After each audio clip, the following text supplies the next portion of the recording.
Anyone who believes in indefinite growth on a physically finite planet is either mad or an economist. We don't want to focus politics on a notion that involves the rejection of principles around which a large majority of our fellow citizens organize their lives. We are not as endlessly manipulable and as predictable as you would think.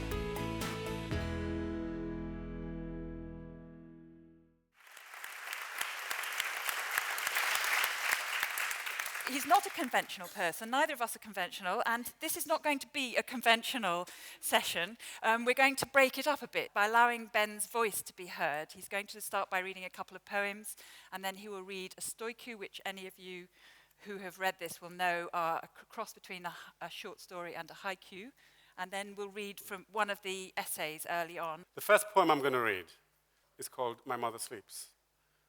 It was written to my mother when she was alive, and the tenor of it has changed since she's dead and passed on. The poem remains the same, but something of the feeling is different because she's not here. But she is here, hence My Mother Sleeps. My mother is sleeping on my battered armchair. It is night, and I have become a child again. I remember her in my childhood years, sleeping in dark corners where the rats chew the Gary sacks in our hot little room, or on wooden chairs in the green darkness, or on cement platforms near the gutter of the unforgiving street, through the unhappy nights and the suffering years. The remembrance rouses in me dreams of strength and dreams of fear. I watch over her as she gently sleeps. The soft dreams flutter her eyelids, her quiet breathing, and the blessedness of kindly eyes that are shut tight, and the parted lips soothe my anxious soul. She is travel-weary and has found her son. How patiently she stayed awake all those years, watching over us in our heaving, worrisome sleep of childhood, watching our future become our past. Now that she sleeps in my battered chair, I know that she dreams well. I am watching over her. My turn has come round at last. So I'm going to read a very short poem that was inspired by children in Germany who wrote to a couple of us writers to send them a 4-line poem. It had to be 4 lines about the rhino because they'd taken a feeling for the conservation of rhinos. It was a very difficult task. 4 lines is a bit of a nightmare to write about a rhino.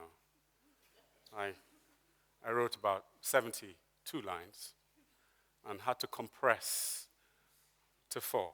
So here they are, the rhino. My horn stands me apart, and I have a passionate heart.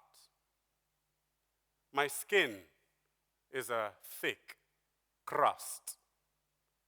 I walk in the wonder of dust.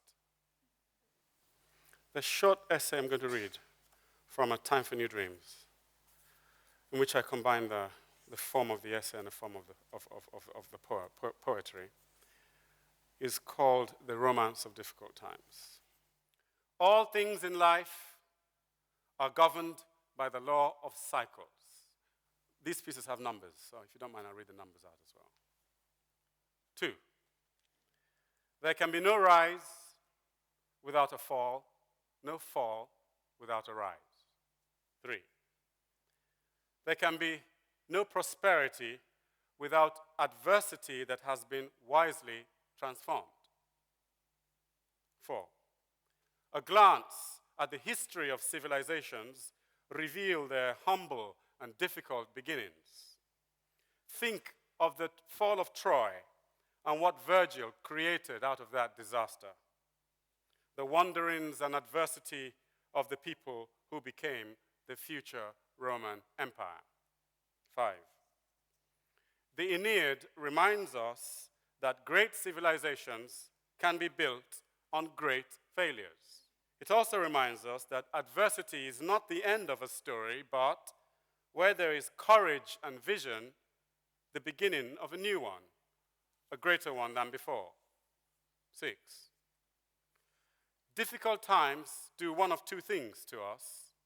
They either break us or they force us to go back to the primal ground of our being.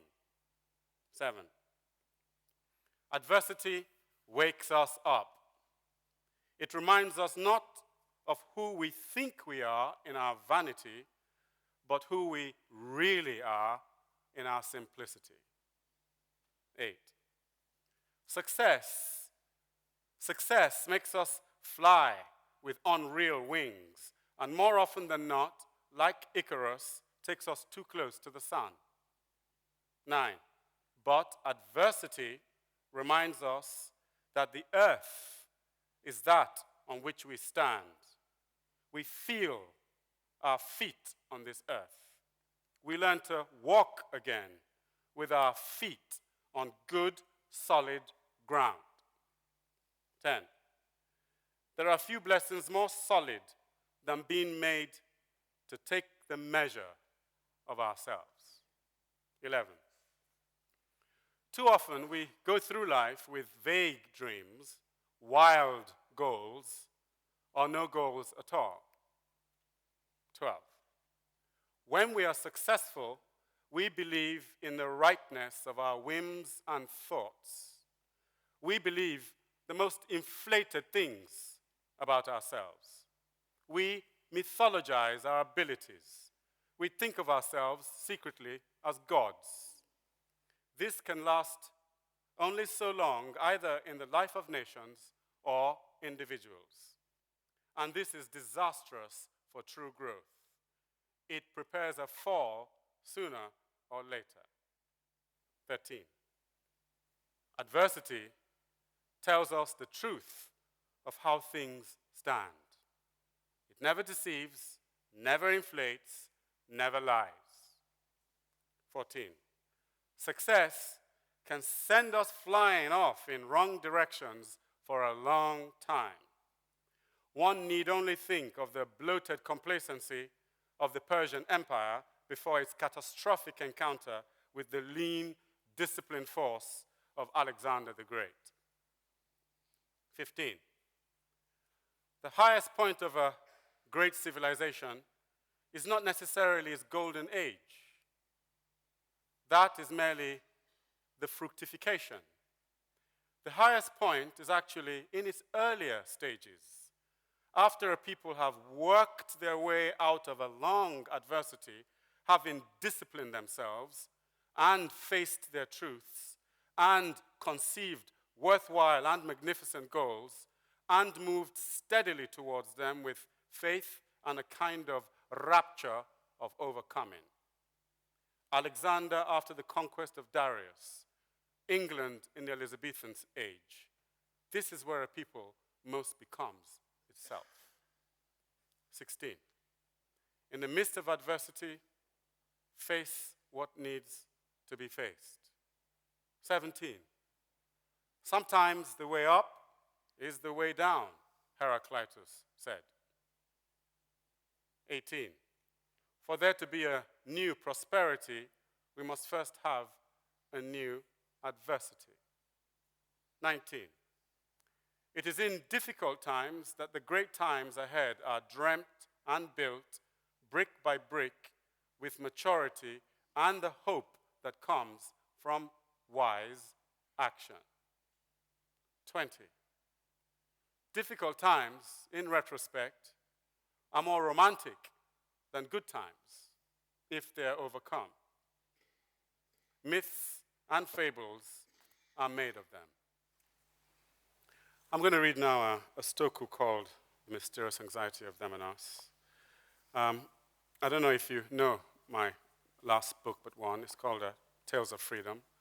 And in it, I sort of worked very hard to bring about a kind of a new form, well, a new form for me at any rate, which is bringing together the short story and the haiku. I love brevity, but too much brevity doesn't make for a story. E.M. Forster dealt with that comprehensively. But somewhere between the brevity of the stoku and the arc of the short story, I thought there was a place to discover, and the stoku gave me an opportunity to do that. This one is called The Mysterious Anxiety of Them and Us. We were in the magnificent grounds of our mysterious host. A feast had been laid out in the open air. There were many of us present. Some were already seated, and some were standing behind those seated. In a way, there were too many of us for the food served, or it felt like that. There was a moment when it seemed that everyone would rush at the food and would have to be barbaric and eat with our hands, fighting over the feast laid out on the lovely tables. The moment of tension lasted a long time. Our host did nothing and said nothing. No one was sure what to do. Insurrection brooded in the wind. Then something strange happened. Those who were at table served themselves and began eating. We ate calmly. My wife was sitting next to me. The food was wonderful. We ate with some awareness of those behind us who were not eating and who did not move. They merely watched us eating. Did we who were eating feel guilty? It was a complex feeling. There's no way to resolve it as such. Those who were at table ate. That's it. That's all. We ate a while. Then the people behind us began to murmur. One of them, in a low voice, said, "The first person who offers us some food will receive." I was tempted to offer them some food, but how could I? Where would I start? The situation was impossible. If you turned around, you would see them all. Then your situation would be polarized. It would be you and them. But it was never that way to begin with. We were all at the feast. It's just that you were at the table and you began to eat. They weren't at the table and they didn't eat. They did nothing. They didn't even come over, take a plate, and serve themselves. No one told them to just stand there watching us eat. They did it to themselves. So, to turn around and offer them food would automatically be to see them and treat them as inferior, when in fact they behaved in a manner that made things turn out that way. And so we continued to eat and ignored the murmurs. Soon we had finished eating. We were satisfied and took up the invitation to explore other parts of the estate. There was still plenty of food left, as it happened. My wife and I were almost the last to leave the table. As we got up, I looked behind us. I was surprised to see only 3 people there. Was that all? They had seemed like more, like a crowd. Maybe there had been more of them, but they drifted off, given up, or died. While we had been eating, it had often occurred to me that there was nothing to stop them from sticking knives into our backs. My wife and I filed out with the others towards the gardens in the sumptuous grounds of that magnificent estate. It had been a dreamy day of rich sunlight. A time for new dreams. The crisis affecting the economy is a crisis of our civilization. The values that we hold dear are the very same that got us to this point. the meltdown in the economy seems to me a harsh symbol for the meltdown of some of our values. A house is on fire. We see flames coming through the windows on the second floor, and we think that that is where the fire is raging. In fact, it is raging elsewhere. For decades, poets and artists have been crying in the wilderness about the wasteland, the debacle, the apocalypse. But apparent economic triumph has deadened us to these warnings. Now, it seems to me necessary to look at this crisis as a symptom of things gone wrong in our culture. Individualism has been raised almost to a religion. Appearance has been made more important than substance. Success justifies greed, and greed justifies indifference to fellow human beings. We thought that our actions affected only our sphere, but the way that those appalling decisions made in America have set off a domino effect across the world makes it necessary to bring new ideas to the forefront of our civilization. The most important is that we are more connected than we suspected. A visible and invisible mesh links economies and cultures around the globe to the great military and economic centers. The only hope lies in a fundamental re-examination of the values we have lived by in the last 30 years. It won't do just to improve the banking system. We need to redesign the whole edifice. There ought to be great cries in the land, great anger. But there is a strange silence. Why? Because we're all implicated. We have drifted to this dark, unacceptable place together. We took the success of our economy as proof of the rightness of its underlying philosophy. We are now at a crossroads. Our future depends not on whether we can get through this, but on how deeply and how truthfully we examine its causes. I strayed into the oldest church in Cheltenham not long ago, and with no intention in mind, opened the Bible. The passage that met my eyes was from Genesis, about Joseph and the 7 lean years of famine. Something struck me in that passage. It was the tranquility of its writing, the absence of hysteria. They got through because someone had a vision before the event. What we need now, more than ever, is a vision through and beyond the event, a vision of renewal. As one looks at the landscape of contemporary history, one thing becomes very striking. The people to whom we have delegated decision-making in economic matters cannot be unaware of the consequences. Those whose decisions have led to the economic collapse reveal to us how profoundly lacking in vision they were. This is not surprising. They were never people of vision. They never had to be. They are capable of making decisions in the economic sphere, but how these decisions relate to the wider world was never part of their mental and ethical makeup. This is a great flaw of our world. To whom do we turn for guidance? Teachers have had their scope limited by prevailing fashions of education.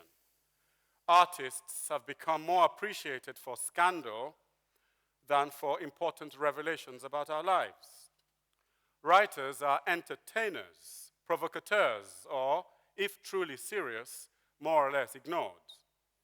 The church speaks with a broken voice. Politicians are guided by polls more than by vision. We have disemboweled our oracles. Anybody who claims to have a new vision is immediately suspect. So now that we have taken a blowtorch to the ideas of sages, guides, bards, holy fools, seers, what is left in our cultural landscape? Scientific rationality has proved inadequate to the unpredictabilities of the times. It is enlightening that the Pharaoh would not have saved Egypt from its 7 lean years with the best economic advisors to hand. This is where we step out into a new space. What is missing most in our landscape, in the landscape of our times, is the sustaining power of myths that we can live by. If we need a new vision for our times, what might it be? A vision that arises from necessity, or one that orientates us towards a new future? I favor the latter. It is too late to react only from necessity. One of our much neglected qualities is the creative ability to reshape our world. Our planet is under threat. We need a new one planet thinking. We must bring back into society a deeper sense of the purpose of living.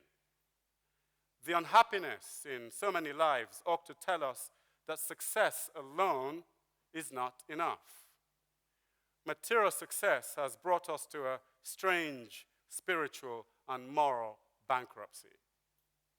If we look at the prevalence of alcoholism, the rise in suicides, and our sensation addiction, we must conclude that the banishment of higher things from the garden has not been beneficial. The more society has succeeded, the more its heart has failed. Everywhere, parents are puzzled as to what to do with their children. Everywhere, children are puzzled as to what to do with themselves. The question everywhere is, you attain success, and then what? We need a new social consciousness. The poor and the hungry need to be the focus of our economic and social responsibility. Every society has a legend about a treasure that is lost. The message of the Fisher King is as true now as ever. Find the grail that was lost. Find the values that were so crucial to the birth of our civilization, but were lost in the intoxication of its triumphs. We can enter a new future only by reconnecting what is best in us and adapting it to our times. Education ought to be more global. We need to restore the preeminence of character over show and wisdom over cleverness. We need to be more a people of the world. All great cultures renew themselves by accepting the challenges of their times and, like the biblical David, forge their vision and courage in the secret laboratory of the wild, wrestling with their demons and perfecting their character. We must transform ourselves or perish. Thank you very much.